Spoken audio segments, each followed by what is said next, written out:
자, 우리 하나님의 말씀 함께 나누겠습니다. 주보에 성경 본문이 좀 틀리게 나와 있습니다. 마가복음 16장 9절 말씀입니다. 신약 성경 85페이지 마가복음 16장 9절 말씀입니다. 신약 성경 85페이지 마가복음 16장 9절 말씀입니다.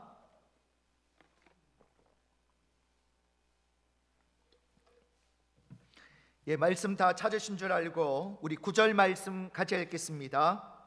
예수께서 안식 후 첫날 이른 아침에 살아나신 후 전에 7 귀신을 쫓아내어 주신 막달라 마리아에게 먼저 보이시니.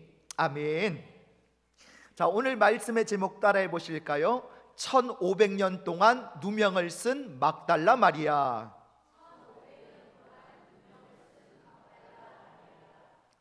여러분 혹시 이런 경험들 있으신가요? 아무리 달라져도 사람들은 예전의 나로만 기억하는 경험들 아마 있으실 겁니다. 한 번의 실수, 한 번의 소문, 한 번의 모습, 그게 10년이 지나도 20년이 지나도 계속 나를 따라다니는 거죠. 걔 원래 그랬잖아, 그 사람 원래 그런 사람이야, 그 한마디가 평생 꼬리표처럼 따라다닙니다. 여러분 성경에도 그런 사람이 있습니다. 무려 1500년 동안이나 온 세상이 그녀를 창녀라고 불렀습니다. 유명한 그림들 속에서, 또 수많은 영화 속에서, 설교 속에서 눈물로 회개한 죄인, 부끄러운 과거를 가진 여자, 우리는 그렇게 기억하고 있었습니다. 그런데 성경을 펼쳐보면 너무 이상해요. 그녀가 창녀였다는 말이 단 한 줄도 없습니다. 죄인이었다는 말도, 회개했다는 말도 없어요. 오히려 정반대의 이야기가 적혀 있습니다. 우리는 도대체 성경 말씀이 아니라 누구의 이야기를 듣고 있었던 걸까요? 그리고 이 거대한 오해는 어디서 시작된 것일까요? 자, 여러분은 막달라 마리아라는 이름을 들으면 가장 먼저 어떤 이미지부터 떠오르십니까? 아마 많은 분들이 비슷한 장면을 떠오르실 겁니다. 붉은 옷을 입고 긴 머리를 풀어 헤친 채 눈물을 흘리면서 예수님 발 앞에 엎드린 여인, 유명한 그림 속에서 수백 년 동안 수없이 그려져 온 바로 그 모습이죠. 또 영화 속에서도 그녀는 늘 비슷하게 등장을 합니다. 화려했지만 어두웠던 과거를 뒤로하고 회개한 여인, 예수님을 만나서 완전히 새 사람이 된 전직 죄인. 어떤 영화에서는요, 한 발 더 나아가서 예수님의 연인이나 심지어 아내로 그려지기도 합니다. 성경에 없는 이야기인데도 꽤 많은 사람들이 그렇게 믿고 있어요. 여러분 설교 시간에도 막달라 마리아는 종종 등장하죠. 막달라 마리아처럼 회개하면 누구나 용서받을 수 있습니다. 그래서 회개의 아이콘, 용서의 상징, 우리에게 익숙한 막달라 마리아는 그런 사람입니다. 자, 그런데 잠깐, 이 이야기들의 출처가 대체 어디일까요? 성경을 직접 펼쳐보면 아주 이상한 점을 발견하게 됩니다. 막달라 마리아는 신약 성경에 무려 12번이나 등장을 해요. 이게 어느 정도냐면 예수님의 12제자 중 대부분보다 더 많이 언급된 이름이 막달라 마리아입니다. 여러분, 예수님의 어머니 마리아 다음으로 가장 많이 등장하는 여성이 막달라 마리아예요. 그만큼 중요한 인물이라는 뜻입니다. 그런데 놀랍게도 그 12번의 기록 어디에도 그녀가 죄인이었다는 말이 없어요. 창녀였다는 말도 없고 화려한 과거가 있었다는 말도 없습니다. 눈물로 회개했다는 장면도 없어요.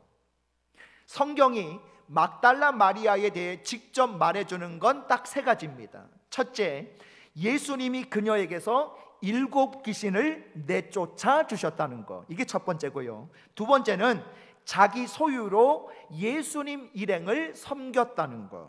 그리고 세 번째는 십자가 곁을 끝까지 지켰고 부활하신 예수님을 가장 먼저 만난 사람이 되었다는 것. 죄인이었다는 말, 회개했다는 말, 그 어디에도 없습니다. 그렇다면 우리는 2000년 동안 대체 누구의 이야기를 듣고 있었던 걸까요? 유명한 그림 속 그 여인, 영화 속 그 여인은 정말 막달라 마리아가 맞는 것일까요? 이 이야기는 주후 581년으로 거슬러 올라갑니다. 591년으로 거슬러 올라갑니다. 자, 로마의 교황 그레고리오 1세가 어느 날 설교 강단에 섰습니다. 후대에 대그레고리오라고 불린 만큼 영향력이 있는 그런 인물이었어요. 그가 이날 설교에서 했던 이 말이 이후 1400년 동안이나 막달라 마리아의 이미지를 완전히 바꿔놓게 됩니다. 이 그레고리오 교황은요, 설교 중에 성경 속에 등장하는 세 여인을 한 사람으로 묶어버려요. 누가복음 7장에 나오는 이름 없는 죄인인 여자가 있고요, 요한복음에 나오는 베다니의 마리아라는 여인이 있고, 그리고 누가복음 8장에 나오는 이 막달라 마리아, 이렇게 세 사람이 있는데 각자 다른 사람입니다. 그런데 이 세 사람을 같은 인물이라고 그렇게 설교 시간에 선언해 버린 거예요. 왜 그랬을까요? 아마도 설교의 편의를 위해서 그랬을 겁니다. 복잡한 이야기를 하나로 엮으면 듣는 청중들이 이해하기가 쉬웠겠죠. 악의가 있었던 것은 아닙니다. 하지만 문제는 누가복음 7장에 나오는 죄인인 여자가 예수님 발에 향유를 붓고 눈물로 씻은 사람이라는 거죠. 그런데 그레고리오 교황은요, 여기서 한 발 더 나갑니다. 막달라 마리아에게서 쫓겨난 7귀신을 7가지 죄악과 연결을 시켜버린 거예요. 특히 음란의 죄와 연결을 시킨 것입니다. 이렇게 해서 탄생한 이미지가 바로 회개한 창녀 막달라 마리아라는 거예요. 그레고리오 교황은요, 그녀를 정죄하려던 것이 아니라 오히려 칭찬하려고 했습니다. 이렇게 큰 죄인도 회개하면 용서받을 수 있다는 메시지를 전하고 싶었던 거죠. 그런데 결과적으로 그녀는 죄인의 대명사가 되어버렸던 것입니다. 재미있는 건 동방교회는요, 이 해석을 받아들이지 않았다는 겁니다. 그리스 정교회나 러시아 정교회에서는 막달라 마리아는요, 처음부터 지금까지 사도와 동등한 자, 부활의 첫 증인으로 그렇게 기억되고 있습니다. 회개한 죄인 이미지는 서방 교회들, 그러니까 카톨릭과 그 영향을 받은 문화권에서만 퍼진 거예요. 그리고 1969년 카톨릭 교회는 이 오류를 바로 잡게 됩니다. 교황 바오로 6세가 막달라 마리아에게 붙어있던 회개자라는 수식을 공식적으로 삭제하게 돼요. 세 여인은 다시 세 사람으로 따로 분리가 되어집니다. 하지만 그동안 1400년 동안 쌓인 이미지는 쉽게 사라지지 않았던 거죠. 여전히 많은 사람들이 막달라 마리아에 대해서 오해하고 있습니다. 자, 그렇다면 성경이 말씀하는 진짜 막달라 마리아는 어떤 사람이었을까요? 자, 이제 성경이 직접 말하는 막달라 마리아를 만나볼 차례입니다. 누가복음 8장은요, 그녀가 처음 등장하는 그런 장면이에요. 자, 거기서 그녀를 이렇게 소개합니다. 우리 누가복음 8장 2절을 같이 했습니다. 시작. 곧 7귀신이 나간 자 막달라인이라 하는 마리아와. 아멘. 자, 여기 뭐가 나오죠? 7귀신이 나오죠. 여기서 오해가 시작이 되었어요. 귀신 들렸다고 하니까요, 뭔가 도덕적으로 타락한 사람처럼 여겨지지 않습니까? 그런데 성경에서 귀신 들림은 반드시 죄가 아닙니다. 영적, 육체적 고통을 뜻하기도 해요. 7이라는 숫자는요, 완전함을 의미하니까 그녀가 얼마나 극심한 고통 속에 있었는지를 보여주는 거예요. 그래서 귀신 들렸다라는 것이 꼭 귀신만 들렸다라는 뜻이 아닙니다. 심한 질병이 들렸을 수도 있고 정신적 고통 중에 있었을 수도 있어요. 중요한 것은 죄를 지어서 반드시 그렇게 된 것은 아니라는 것입니다. 자, 그런데 바로 그 다음 구절이 흥미롭습니다. 우리 누가복음 8장 2절 3절 우리 두 절을 같이 읽습니다. 자, 시작. 병 고침을 받은 어떤 여자들 곧 7 귀신이 나간 자 막달라인이라 하는 마리아와 헤롯의 청지기 구사의 아내 요한나와 수산나와 다른 여러 여자가 함께하여 자기들의 소유로 그들을 섬기더라. 아멘. 자, 막달라 마리아를 포함한 여인들이 자기들의 소유로 예수님 일행을 뭐 했습니까? 섬겼다라고 말씀하고 있어요. 자, 잠깐 이게 무슨 말일까요? 원문 성경을 읽어보면 이거는 단순히 대접했다는 뜻이 아닙니다. 재정적으로 지속적으로 후원했다는 뜻이에요. 쉽게 말해서 예수님 사역의 스폰서가 되어 주었다는 것입니다. 12 제자가 직업을 버리고 예수님을 따라다닐 수 있었던 것은 이 여인들의 재정 지원이 있었기 때문입니다. 여러분 생각해 보십시오. 당시에 자기 재산으로 누군가를 후원할 수 있는 여자, 그게 가능한 사람이 얼마나 되었겠습니까? 그 시대의 여성은 대부분 아버지나 남편의 재산에 의존해서 살았죠. 그런데 막달라 마리아는요, 자기 소유로 섬겼던 사람이에요. 이건 경제적으로 독립된 여성이었다는 뜻입니다. 자, 여기서 그녀의 이름을 다시 살펴볼 필요가 있습니다. 막달라 마리아. 자, 당시 여성들은 보통 누구의 아내, 누구의 어머니로 불렸죠. 베드로의 장모, 야고보와 요한의 어머니. 여러분, 남자 이름에 붙어서 존재하는 거죠. 그런데 막달라 마리아는 다릅니다. 남편 이름도 아버지 이름도 아니라 자기 출신 도시 이름으로 불렸어요. 이건 굉장히 이례적인 경우입니다. 막달라라는 곳은요, 갈릴리 호수 서쪽에 번성한 항구 도시 이름이에요. 어업과 생선 가공업의 중심지가 되는 곳이었습니다. 최근에 이 막달라 지역이 발굴이 됐는데 1세기 당시 회당 모자이크 바닥도 발굴이 되고요, 고급 목욕 시설 그리고 수천 개의 동전이 발견이 되었습니다. 가난한 오촌이 아니라 부유한 산업 도시였다는 거예요. 자, 그런 도시 출신으로 자기 이름으로 불리고 자기 재산으로 예수님 사역을 후원했던 여인, 우리가 불쌍하게 봤던 회개한 창녀, 알고 보니까 당시 기준으로는 꽤 대단한 사람이었던 거죠. 그렇다면 예수님은 왜 이 여인에게 그토록 특별한 역할을 맡기셨을까요?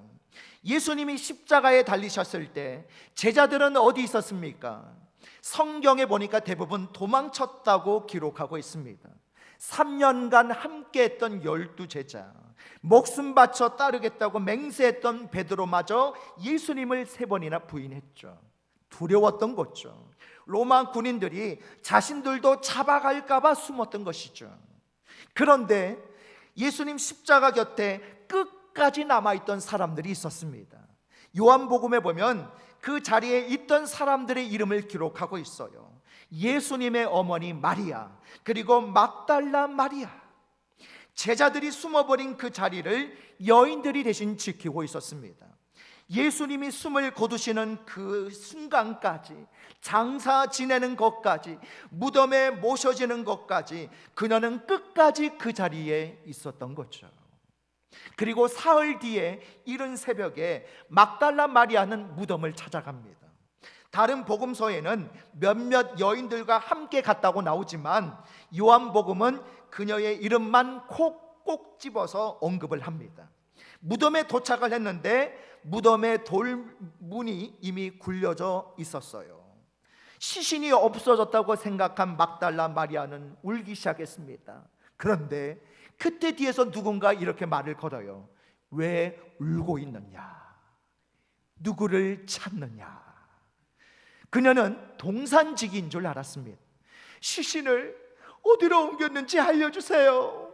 제가 모시겠습니다. 그러자 그 사람이 한마디 합니다. 마리아야. 자기 이름을 부르는 그 목소리, 그녀는 단번에 그 목소리를 듣고 알아보죠. 그래서 뭐라고 이야기해요? 랍오니. 무슨 뜻입니까? 랍오니는 히브리어로 선생님이라는 뜻입니다. 부활하신 예수님이 가장 먼저 나타나신 사람, 바로 그 사람이 막달라 마리아예요. 여기서 잠깐 생각해 볼 게 있습니다.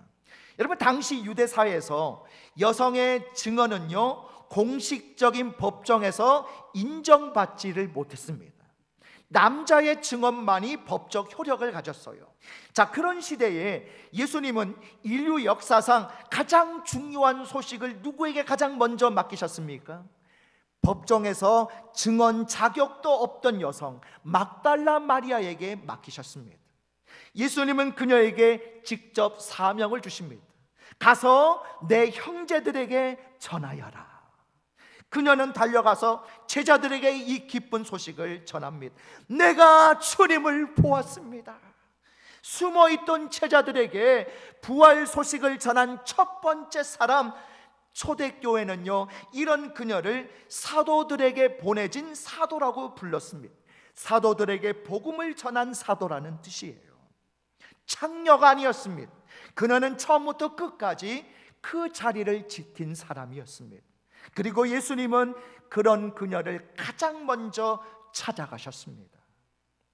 여러분, 어쩌면 우리도 이와 비슷한 상황에 있지는 않습니까? 누군가는 나를 이렇게 기억하고 누군가는 저렇게 기억하고, 한 번의 실수, 한 번의 모습, 한 번의 소문, 그게 나를 정의해 버리는 경험들이 있지 않습니까?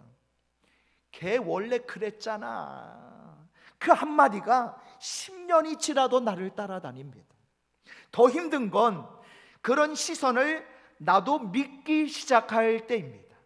사람들이 계속 그렇게 부르니까 나도 그게 진짜 나인 줄 믿게 됩니다.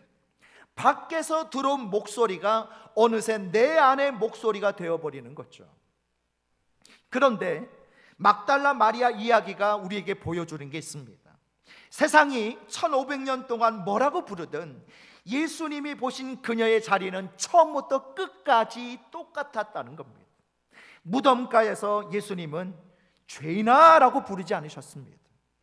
회개한 여자야 라고도 안 하셨습니다. 그냥 이름을 부르셨어요. 마리아야. 세상의 수식어가 아니라 그녀의 존재 있는 그대로를 불러주신 거예요. 과거가 아니라 지금 현재 그 사람의 이름을 불러주신 거예요. 여러분, 혹시 지금 이 자리에 누군가의 차가운 시선 때문에, 혹은 사람들이 함부로 던진 말 한마디 때문에 가슴을 치면서 숨막혀 하시는 분 계십니까? 난 안 돼. 난 원래 그런 사람이잖아. 여러분, 그렇게 스스로를 자책하십니까? 아니면 다른 사람들이 넌 안 돼. 너는 원래 그런 사람이잖아. 네 과거를 내가 다 아는데. 세상이 던진 그 잔인한 꼬리표가 마치 내 진짜 모습인 것처럼 느껴져서 남몰래 수없이 눈물 흘려본 적 있으십니까? 때로는 세상에 그 정죄하는 목소리가 내 안의 목소리가 되어서 스스로를 깎아내리고 나조차도 난 자격이 없어 라며 깊은 어둠 속으로 숨어들고 싶을 때 있지 않습니까? 하지만 여러분, 오늘 이 시간 분명히 기억하십시오.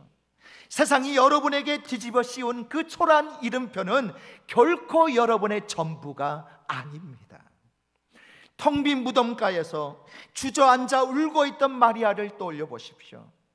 1500년이라는 긴 세월 동안 세상 사람들은 그녀를 오해하고 수군거렸습니다.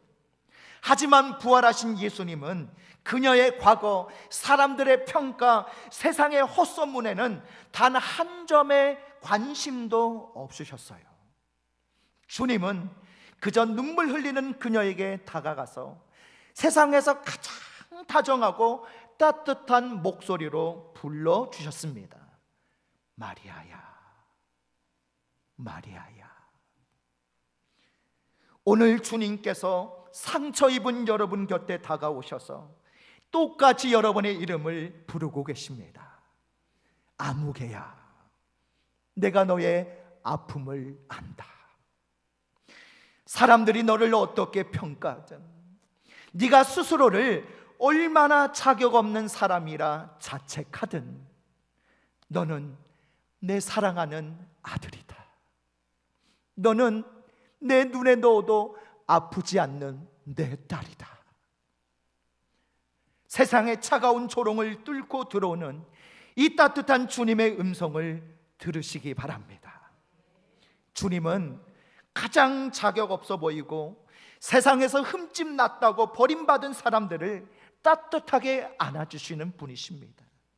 그리고 오히려 그들에게 부활의 기쁜 소식을 전하는 가장 영광스럽고 귀한 자리를 맡겨주십니다. 여러분, 이제 무너진 가슴을 펴십시오. 세상이 함부로 붙인 꼬리표는 오늘 십자가 앞에 다 내려놓으시기를 바랍니다. 내일부터 다시 시작될 우리의 일상 속에서 더 이상 사람들의 시선에 갇혀서 스스로 움츠러들지 마시기 바랍니다.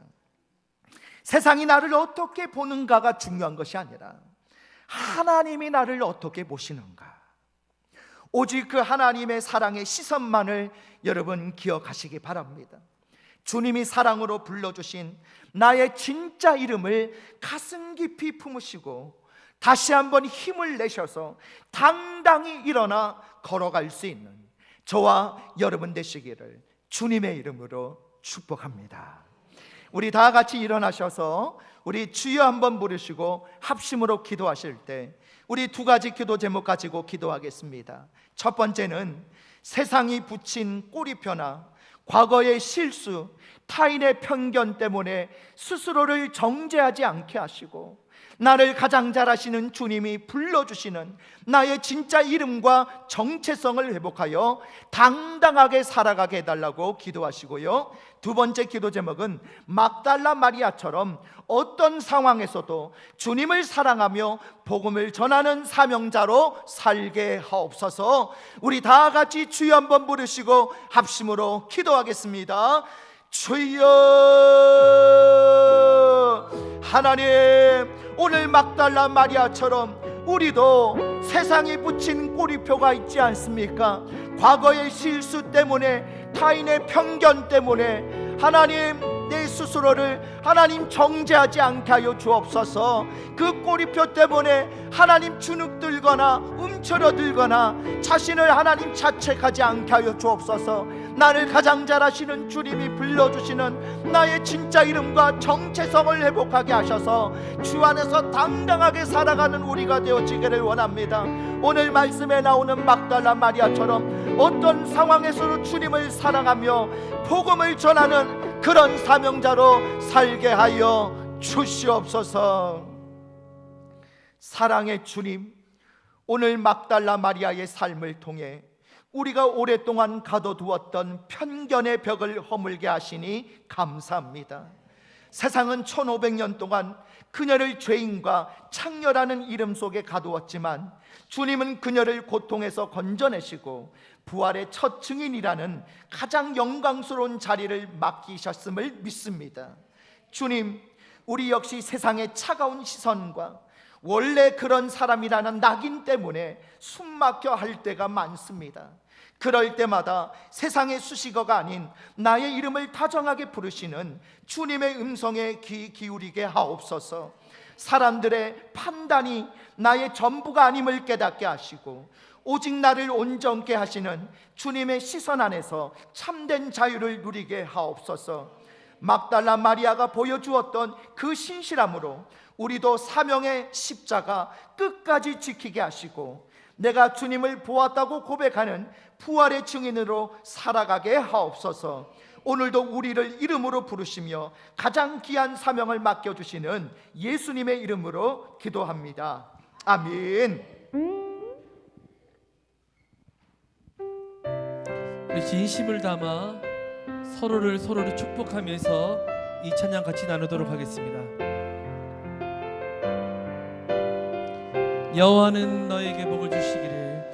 여호와는 너에게 복을 주시기를 원하며 너를 지키시기를 원하시며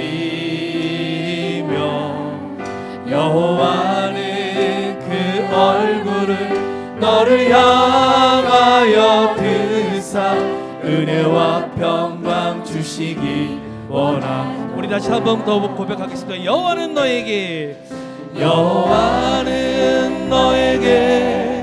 복을 주시기를 원하며 너를 지키시기를 원하시며 여호와는 그 얼굴을 너를 향하여 드사 은혜와 평강 주시기 원하노라. 너를 보배롭고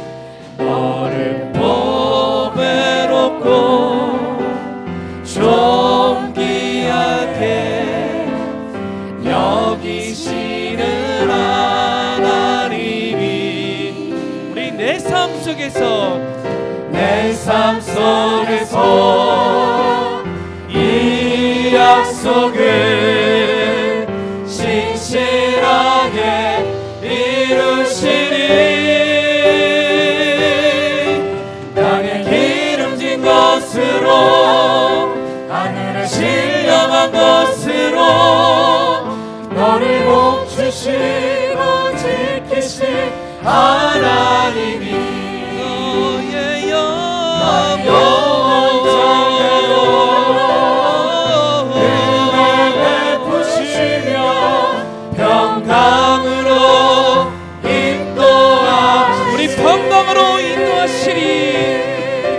평강으로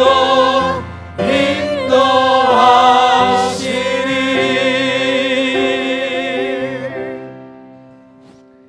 이제는 우리 주 예수 그리스도의 은혜와 하나님 아버지의 무한하신 사랑하심과 성령님의 감화감동 충만하신 은혜와 역사가 세상이 붙인 꼬리표에 얽매이지 않고 오늘 주님이 불러주시는 나의 진짜 이름과 정체성을 회복해서 당당하게 복음의 사명을 전하며 살아갈 것을 다짐하고 결단하는 믿음의 권속들 머리머리 위에 지금부터 영원토록 함께 있을지어다. 아멘.